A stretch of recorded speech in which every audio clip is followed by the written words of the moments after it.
Bismillahirrahmanirrahim. Bismillahirrahmanirrahim. Bismillahirrahmanirrahim.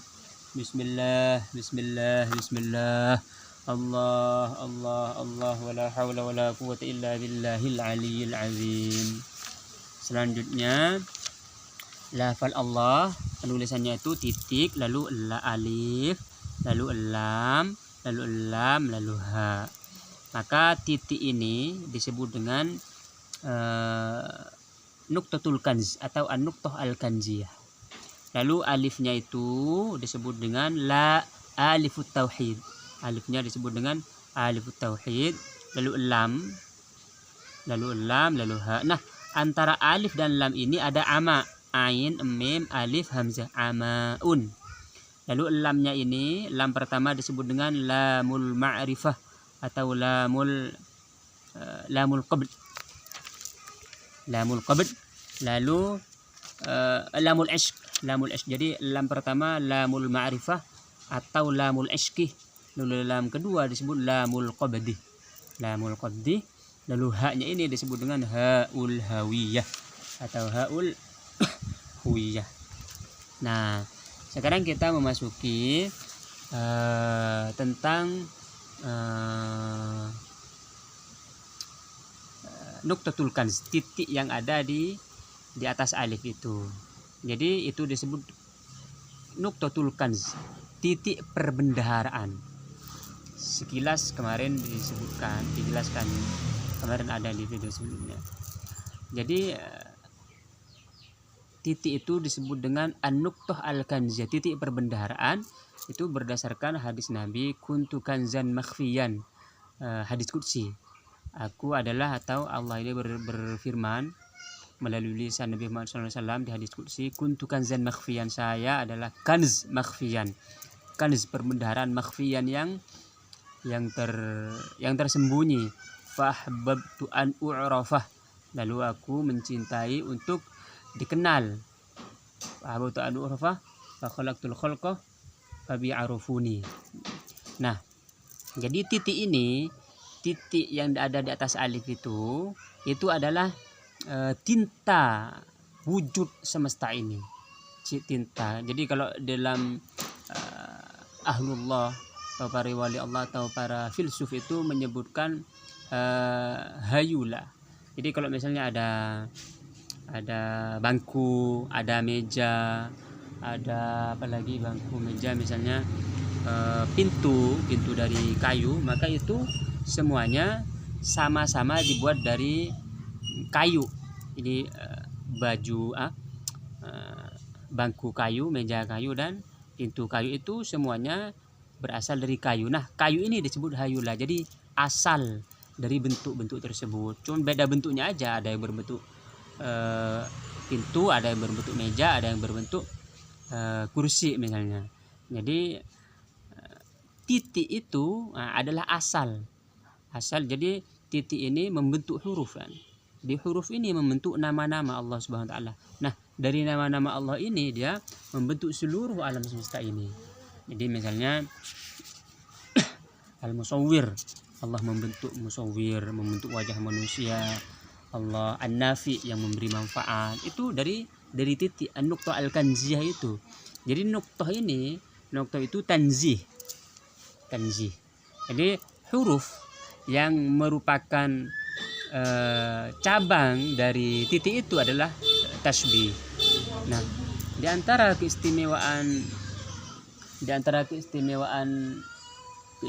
dari titik ini, keistimewaan di titik itu, titik ini tidak mempunyai makhraj. Berbeda dengan alif, ba, dia kan punya makhraj. Kalau alif misalnya, dia huruf dalam ilmu tajwid itu alif huruf halqi misalnya. Kalau ba huruf apa kan ada. Jadi setiap huruf itu punya makhraj tertentu. Tetapi kalau titik, dia tidak mempunyai makhraj. Jadi titik itu tidak bisa kita ungkapkan, dengan dengan suara. Tidak bisa dengan suara. Tapi kalau huruf kan a ada, ba ada gitu. Itu diantara, memang titik itu tersembunyi maksudnya. Jadi tidak bisa diungkapkan. Nah, selanjutnya Kemudian Allah ini melihat titik itu dengan penglihatan cinta. Karena kuntukan zan makhfiyan fa ahbabtu laku, lalu saya mencintai. Jadi Allah menyaksikan, melihat titik itu, lalu titik itu karena dilihat oleh Allah Subhanahu wa taala, maka titik itu meleleh dan mengalir dengan gerakan cinta juga. Nah, maka titik ini menulis alif yang di bawahnya itu. Nah, alif inilah, karena menulis alif, maka alif ini disebut dengan alifut tauhid atau mazhar lil wahdaniyah. Kalau titik itu kan mazhar lil ahadiyah. Nanti kalau ada ahadiyah, wahidiyah itu bisa ke al-maratib as-sab'ah itu. Nah, martabat 7 ada penjelasannya tersendiri. Jadi di sini tidak. Jadi titik itu setelah dilihat oleh Allah, maka titik meleleh menulis lafal alif. Jadi lafal alif ada. Nah, itu disebut dengan alifut tauhid. Itu juga disebut dengan fat. Alam yaril ladzina kafaru annas samawati wal arda kanata ratqan fa fataknahuma. Jadi langit dan bumi itu awalnya adalah ratq, satu titik. Kalau dalam Big Bang itu kan ada, jadi satu titik lalu fataknahuma, lalu dipisah, fatak Big Bang. Nah, kalau di sini dia fatak, jadi alif itulah awal fataknya, awal terpisahnya, awal terbentuknya. Lalu alif itu juga disebut dengan abul huruf, bapaknya huruf, atau adamul huruf, adamnya huruf. Maksudnya Nabi Adam yang bukan makhluk pertama, manusia pertama. Nah, ini adamul huruf. Jadi alif ini dia datang dengan rupa tanzih, lebih banyak tanzihnya daripada tasbihnya. Karena alif itu, alif tanpa hamzah tidak bisa dibaca. Alif doang, nggak dikasih hamzah, nggak bisa dibaca. Makanya lebih banyak tanzihnya daripada tasbih. Ini lebih dekat kepada titik tadi. Alhamdulillah. Lalu titik alif tadi yang bertuliskan itu, yang bergaris kan, alif bergaris begini, atau al-mayalan atau miringan alif begini, dia membentuk huruf-huruf yang lain. Jadi alif yang bergaris ini sebenarnya adalah ba. Kalau kita bengkok kan jadi ba dia. Jadi alif ini adalah ba sendiri. Alif juga tak sendiri. Maksudnya tak sendiri ini adalah sebenarnya alif tetapi dibengkokkan.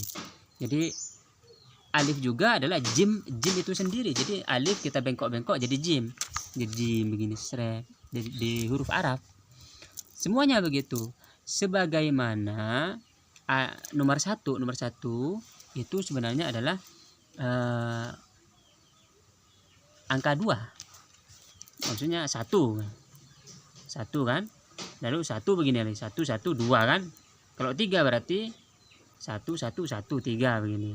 Jadi maksudnya satu ini sebenarnya 2 ini adalah 1 tambah 1. Jadi satunya tetap ada gitu.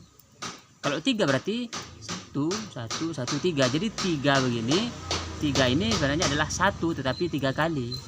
Nah, berarti kalau demikian, sebagaimana alif itu adalah ba tetapi dibengkokkan, artinya di dalam ba ini ada alifnya. Maka satu ini kalau di dalam satu ya, itu berarti zahir bismihi wa dzati. Kalau di dalam 2 berarti al-ismu namanya batin, al-batin. Kalau zatnya dia tetap berada di dalam ba-nya itu sendiri. Nah, insyaallah kita lanjutkan tentang hal ini, bagaimana satu kemudian di 2, insyaallah pada pertemuan berikutnya. Bijahi Allahumma shalli ala sayyidina Muhammad wa ala ali sayyidina Muhammad.